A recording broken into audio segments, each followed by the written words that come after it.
Hey guys, welcome back to the channel. Today I'm going to be reacting to a video called 10 German songs you've heard and don't know the name. I think there's a lot of classical German composers, and I think unless that you're very familiar with, I think, classical music, I don't think you would know this at the top of your head unless you're a musician or just a fan of this kind of music. So I assume that I am probably not going to know a lot of things about this, but I am very excited. So let's check it out and comment, like, and subscribe. Oh no, I know this one. Yeah. I think this is one of the most famous, Beethoven pieces, I think.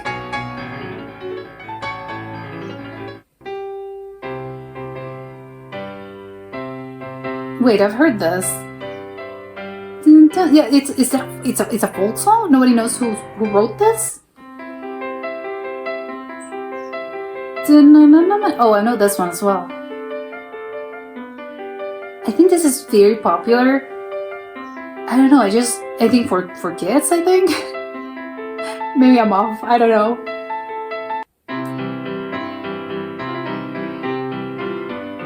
Actually, I don't think I've heard this one.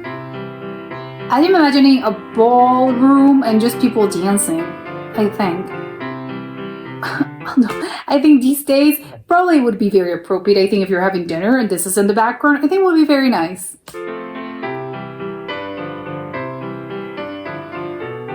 Yeah, it's very nice. Oh no, this is the most famous. No, this is the most famous song. Yeah. It's two on the list, of course. He's sort of the greatest composer, I think, in the history of music, probably. And then it's just kind of a darker song to me. I don't know. It's kind of darker. Oh my god, that's Bach? Yes, it's so scary. I had no idea this was Bach.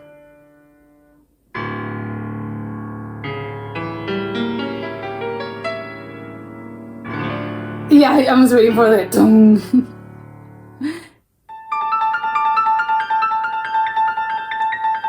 my god. Okay, to me this is incredible. Both as he's playing, as in the song itself. What an original piece of music to me. This is incredible.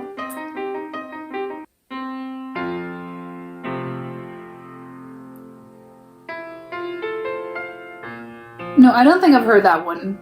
It's not ringing any bells. Is this popular? I mean, it's gotta be, obviously, but no, not to me. It's very chill as well. Oh, I've heard this one as well. Yeah. Bach as well. Oh my god, he's in here so many times. Yeah, I know this one. This is a minuet? Wait, but this isn't it's the Moonlight Sonata. Okay, it's the same but another part. Are they divided in separate songs? Well, apparently they are.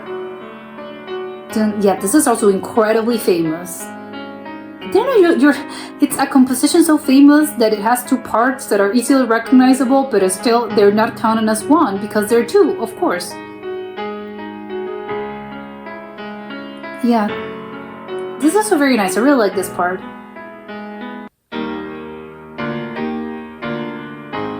Oh, yeah. Wait. This is German?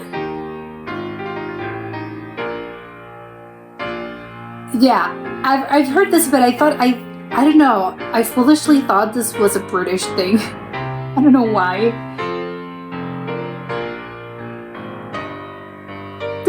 Yeah, I've heard this, but I'm trying to remember in what occasion. Coming up blank, but yes. Yeah.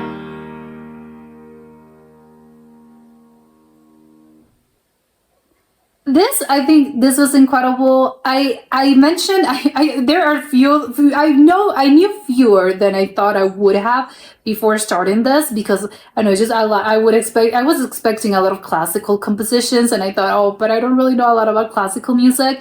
But no, I kind of did end up. No, I've definitely heard the name.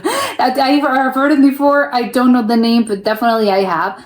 I think the Moonlight Sonata, I think that's probably the, I don't know, very famous composition. Although for Elise, I do believe that's one of the more famous, I think, pieces of music. Not even just classical in that category as in genre, classical music. I think just in general, sort of in life, as a human beings, I think they're the most easily recognizable piece of music, just because by being a human being on this earth, you've probably heard of these songs before at some particular time in your life, probably several times, because I don't think if you listen to this once, I don't think they're going to stay with you. But I think probably, again, just by being a human being that's living in this planet, is probably going to have heard of this several times throughout your lifetime, and that's where you're, oh yeah, of course it rings a bell. Maybe I do not know like the name of the title. I do not recognize them as an, oh, that's whatever, this is this song, or this is by this composer. But definitely, I think, yes, they're the most classical piece of music, as in classical, not as in the genre. I mean classical as in, I don't know, tenet of music, tenet of culture as human beings. But I think one of the things that I also, well, I don't know if it's surprising, but to me it was really interesting. I was expecting, well, I know there's fewer composers. I think it's just 10, but a lot of these composers are repeats. Well, goes part of the chorus, a lot of German composers, a lot of famous German composers. They, I think, provided the baseline, I think, probably for a lot of modern music, I would assume. Because I think a lot of these, I think just, again, maybe I don't know how to call the progression, the chord progression. I think they are probably less, I don't know, it's not about innovation, but I think a lot of these sound a little familiar. I think the chord progressions sound a little familiar, but it's because you've heard it right now and you hear it these days, I mean, in modern, probably pop music, or in folk, or in country, or in whatever genre you listen to. That you can feel, I think, the chord progressions. I think especially anything pop related, I think uses a lot of these things. And of course, now we're used to this. It doesn't really sound that groundbreaking to us. But of course, it's because this guy's created this first. So of course it's going to, it was a big deal back in those days because no one had thought of this before. And people realize, what, these chords together sound really, really good. And one of the things it's incredibly interesting to me, I don't know really, because it intrigues me to know exactly how this happens.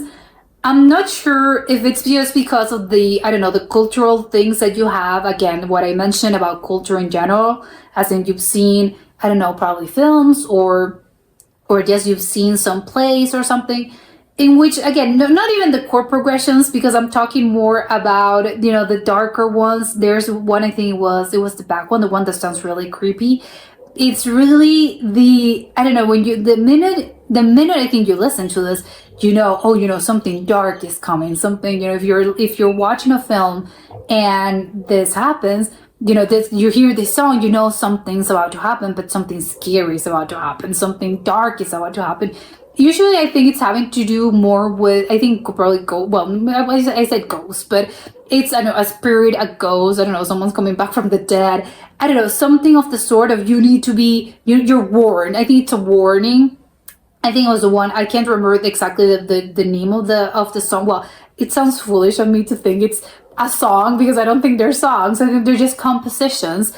And I can't remember the composition itself. It was back, I think it was the toccata, something of the sort. I can't remember, but it was the one that sounded doom, doom, doom, doom. That one is, again, you're again, and it tricks me to know how that effect happens and what your brain sort of immediately goes to. It makes, your hair stand out. You get chills because something's coming. The devil's coming.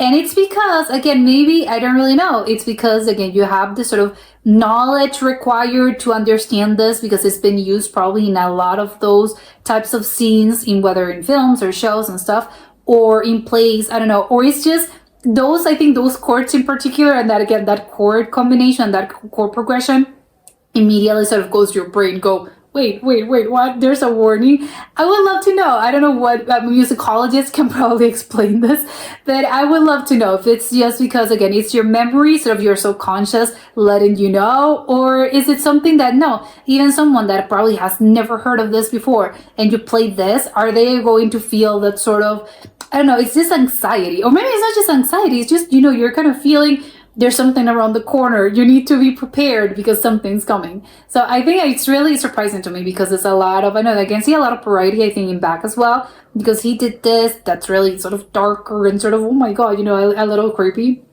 And then you had others that sounded, I think, a little bit brighter, a little sort of, I don't know, just more chill in general. Obviously, they had something for everyone. I'm wondering if those be way back in those days when people were, again, they're not, they didn't have the radio, they didn't have anything. How exactly were they? Obviously, they were playing, but I think maybe I don't know, if you wrote those pieces of music, maybe they were being, I don't know, they were being sold at music shops, or I don't know, an instrument shop. I have no idea, because it's kind of surprising to me, because even though they don't really, it's not really a thing about, how old these compositions are, but obviously by the names of the composers, this has been around for a good probably 300 years, and it's crazy how enduring it has been and how exactly widespread and how it started being used. Because again, the whole sort of, oh, you've heard of them but you don't know the name, it's because people keep using these songs, these compositions, and this music in things, whether that is in sort of in shows, or again, just even restaurants, stores,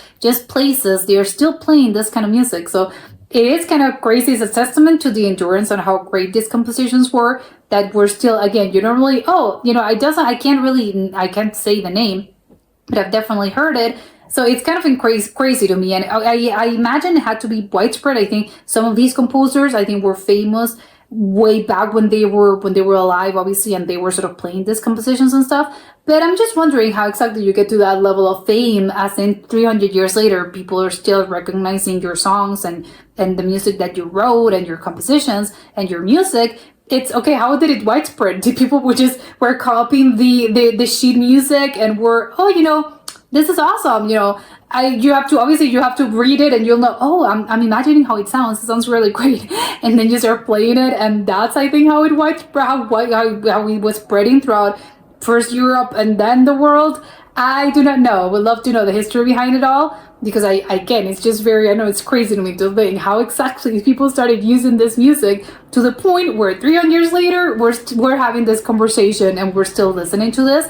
But it's actually really, really good. And I think a lot of them, not to say, like 8 of them, were kind of darker, which I think surprises me a little bit, that those were the ones that I think people are just, oh, of course I've heard of this.